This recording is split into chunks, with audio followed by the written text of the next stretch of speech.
Hello, ladies and gentlemen. My name is Captain Walrus, or the Captain Walrus, and welcome to NHL. Be a GM, but it's not really Be a GM. It's just me talking. Basically, this episode is going to be based on Columbus Blue Jackets, who ironically I'm playing. It's 1-0 so far, and John Torterella. I am really yelling, aren't I? I'm going to back this up a little bit.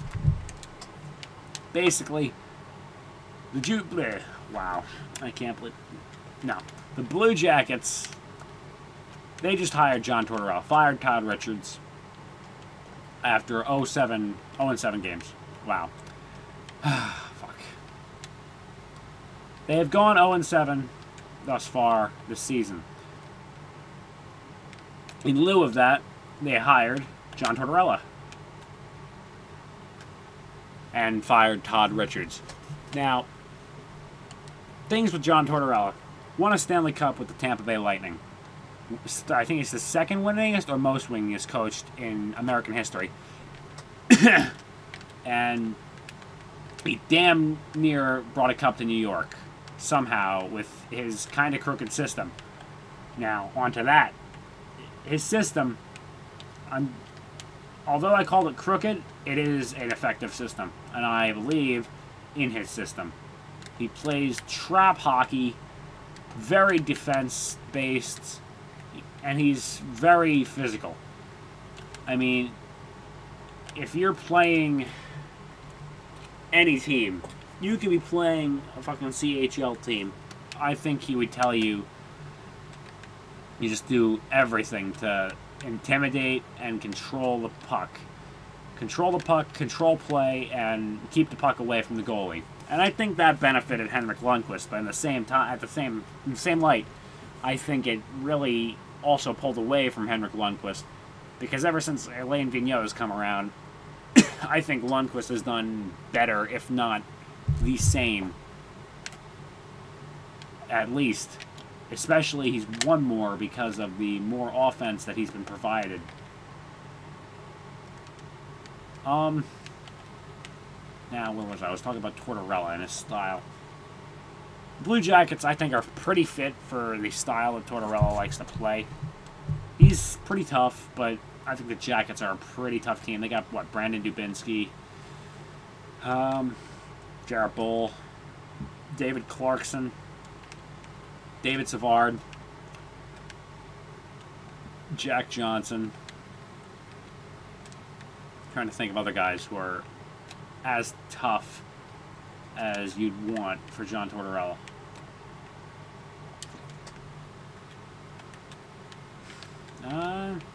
Fedor Tutin's kind of tough. I don't know if he is anymore. He isn't Torterella tough, but that's a different story from now. So, like I was saying, very physical system. He'll ask players to block shots. Lots of shots. As well. I mean, Dan Girardi was probably one of the leading shot blockers in the league at that point. He has come down a bit. And I definitely like to imagine that Dan Girardi is definitely a Torterella-style player. Because he blocks shots, he's physical. That's fucking not slashing, that's bullshit. Fuck you, EA, for your dumb slashing, because that's not slashing. Definitely a proponent of the Torterella system. Now, there are proponents or members who are good for the Torterella system, and there are members who are victims of the Torterella system. People like Marian Gaborik, and what may be of Ryan Johansson. Now, the example I leave with Gaborik is that he was the best scorer on the New York Rangers for 2 seasons, 3 seasons even. But he scored 40 goals twice. And John Torterella, he doesn't hate offense, but what he does not like is the lack of a defensive game. And not to hate on Gabby, because he's my favorite player. in the league right now, probably, besides Lundqvist. And he just had some offensive ability, but he just had no defensive play ability at all. He would not block shots. He would not play defense. He was basically Pavel Bure, but to be honest, a little worse. Okay, a lot worse, but he was Pavel Bure. He did not show many defensive moments.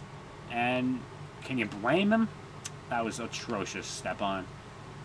You can't blame him because, I mean, at that point, by the second 40-goal season, after, I think it was 2011-13, wow, 2011-12, he was coming off of shoulder surgery for a second time, I think. I think it was the second time he had shoulder surgery. Or no, that was the first time. And he also had hip surgery earlier in his career, but that's kind of irrelevant. But basically, he had shoulder surgery to repair a ligament. And he got out of the gates very slowly.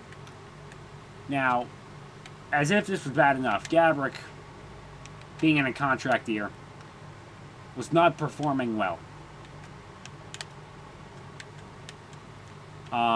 And he didn't really score much. I think he had 6 goals with the Rangers up until probably the time he was traded to the Blue Jackets.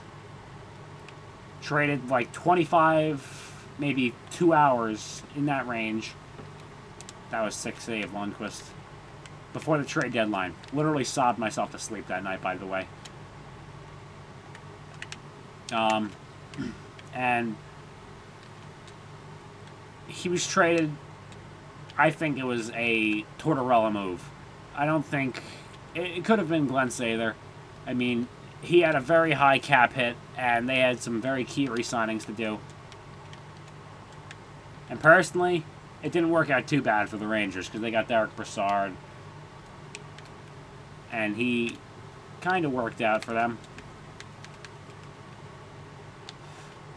But he was definitely a victim of the Torterella system, because he didn't block shots, he played little defense. And that's not Torterella's system. And that's what I'm worried about for Ryan Johansson, because I'm sure he's a two-way player, but I'm not sure how much of a two-way player he is. And if you know what I mean, I've never really watched him in depth, but it's implicit. I don't know what I was going to go with there. It's very obvious that if you're not a defensive player, you're going to have struggles in the Tortorella system. Now, that may have changed after the Canucks.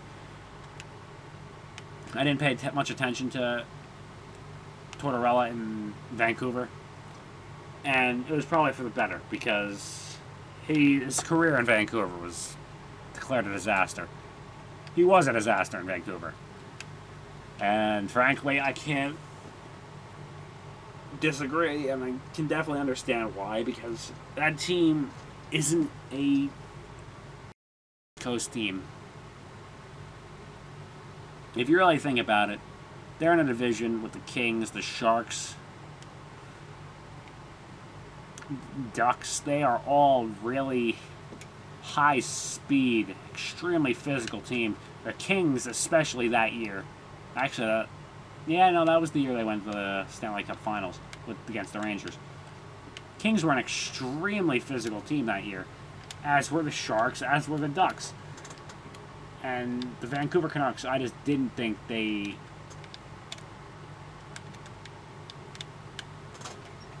were a physical enough team.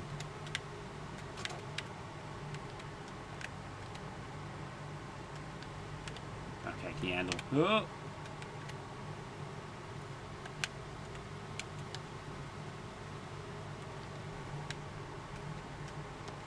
And they were just...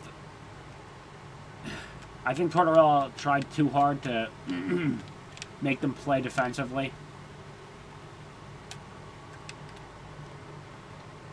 And that was a casualty of the system. Just the whole Canucks offense. And it just didn't work for them because, like I said, they are a very unphysical team. I'm pretty sure at one point he did break the Canucks up. Or not the Canucks, the Sedins up off a line. And I wouldn't do that because I think they've been playing with each other for, what, like 30 years at this point? How old are they? Like 36? They've probably played with each other for close to 35 years on the same hockey teams. And I wouldn't dare break them up. And that may just be their fault.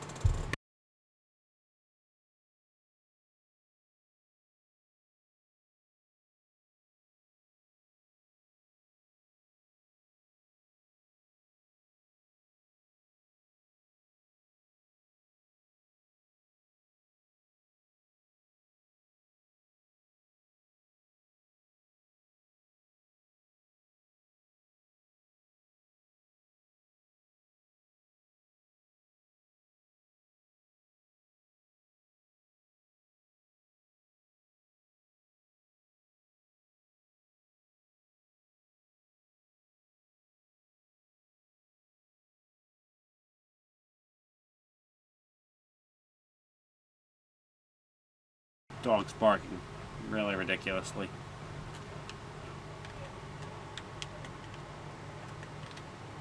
That's what happens when people show up in your house.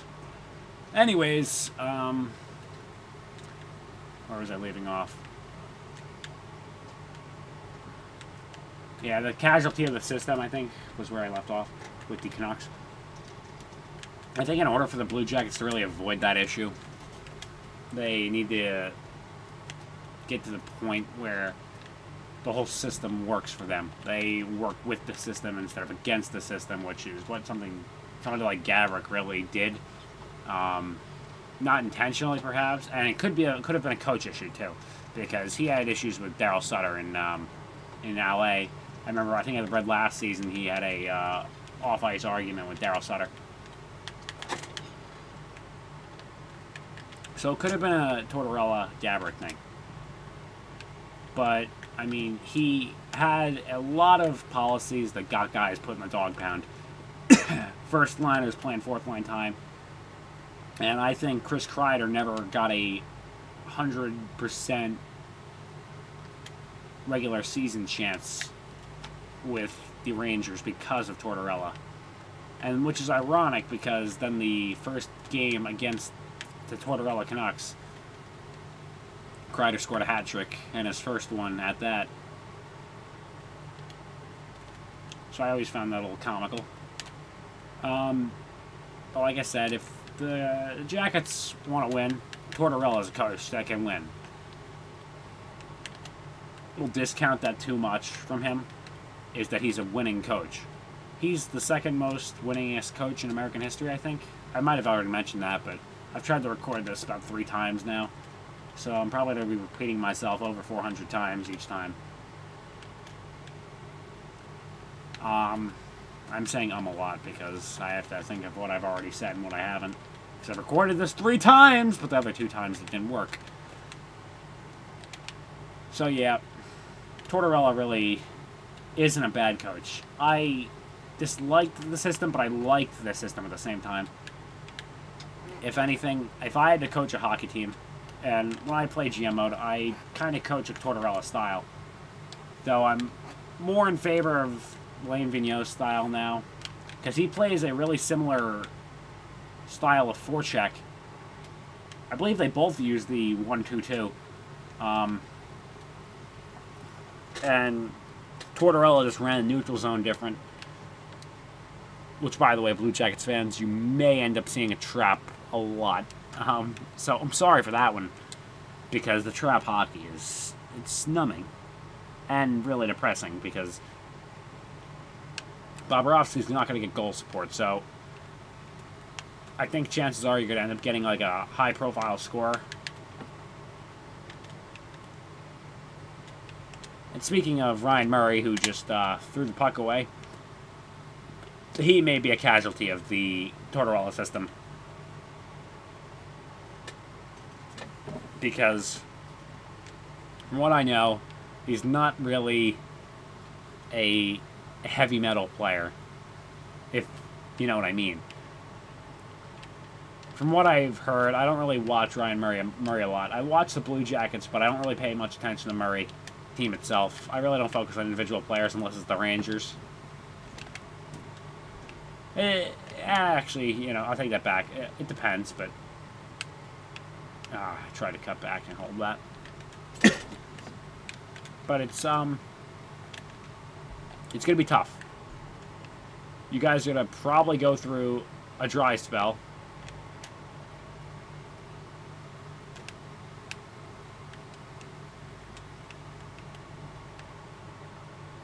And it's going to be a rough start because you're not going to be starting with Torterella's system. You're going to be adapting. And your guys are going to be probably tired for a couple weeks, maybe longer.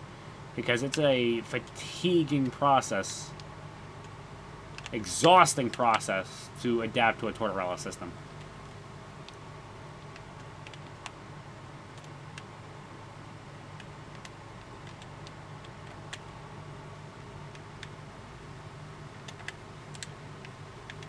Because, I mean, you're constantly blocking shots, stepping in shooting lanes, playing these hardcore forechecks, but then having these relaxing neutral zones. And it's not really that relaxing, if you really think about it. God damn it, Colin Miller. I mean, unless you guys can really find, like, a pure scorer, you're going to have a lot of trouble. Because with the Rangers, it was one guy got like 85 points a season. Then the next closest guy got acceleration.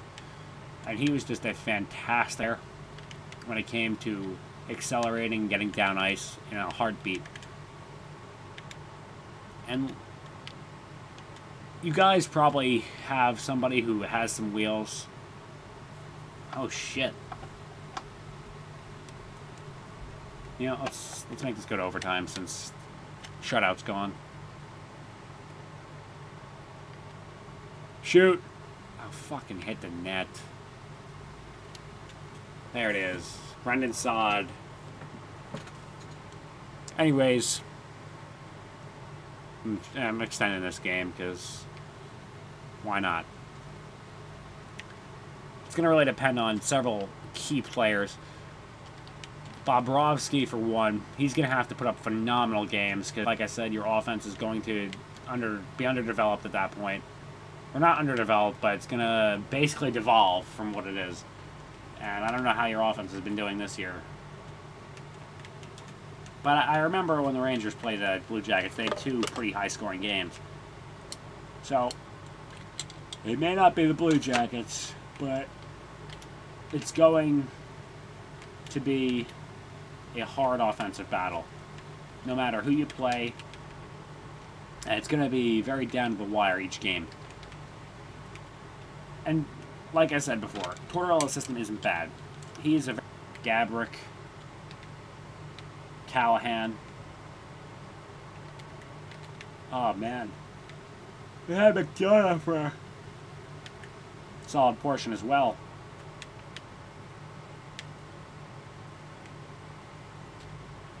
Got to change my lines.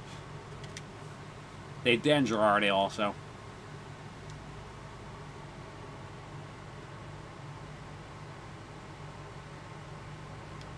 Step on. And I mean, there's hope. I think Todd Richards had bad luck. Shouldn't have really been fired.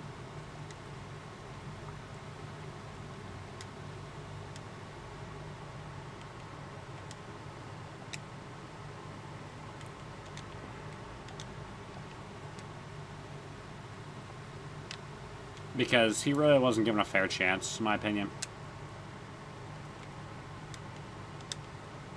Guy's a fantastic coach.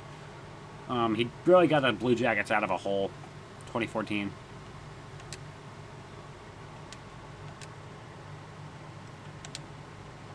And he got him to, what, Game 7 against the Penguins?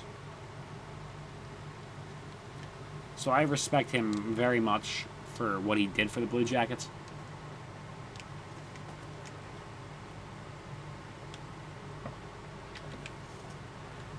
I don't know where I just said because I was too focused on the game, but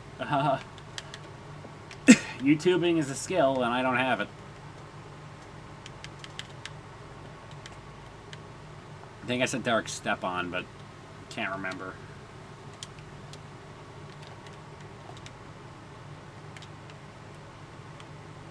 Oh yeah, Penguins. Got the Game 7 with the Penguins. And that was a very hard-fought series. I watched Game 7. I was really disappointed. When they lost, it was kind of heartbreaking because I was supporting the Jackets and hoping they won. Because, I mean, they did a really fantastic job getting into the playoffs.